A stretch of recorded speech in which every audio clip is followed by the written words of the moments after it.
রাতের বেলাতেই না দুটো ব্লাউজের পিস কেটে রেখেছিলাম যাতে সকালবেলা উঠে আগে করে নিতে পারি। আর আজকের এই ভিডিওটাতে শুধুমাত্র এই ব্লাউজের কাটিংগুলো আর হচ্ছে ডিজাইনটাই আমি দেখাবো, আলাদা কিছু আমি আর ব্লগ ভিডিও করিনি।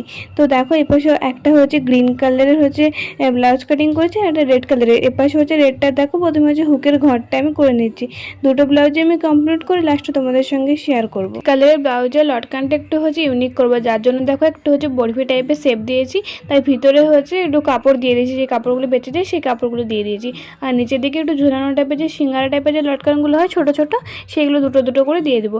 আর একটু ফাঁকা ফাঁকা লাগছিল বলে একটু লেসও লাগিয়ে দিয়েছি। দুটো ব্লাউজই আমার কমপ্লিট হয়ে গেছে। এই দেখো রেডটার হচ্ছে ব্লাউজের হচ্ছে ছোটো হাতে দিতে বলেছিল, ছোটো হাতে দিয়েছি। আর পিছন দিকে হচ্ছে হালকা বান পাতা শেপ দিয়েছি, খুব একটা বড় নয়। আর এটা হচ্ছে লটকানটা তোমাদেরকে নিচে রেখে দেখাবো, খাটের উপর না হলে বোঝা যাবে না ঠিক। আর এটা হচ্ছে আরেকটা ব্লাউজ, এরকম খোপ ব্লাউজ হয় সেরকমই করেছিলাম, ছোটো হাতে। আর পিছন দিকে ডিপ গোল বলেছিল, একটু ডিপ টাইপের।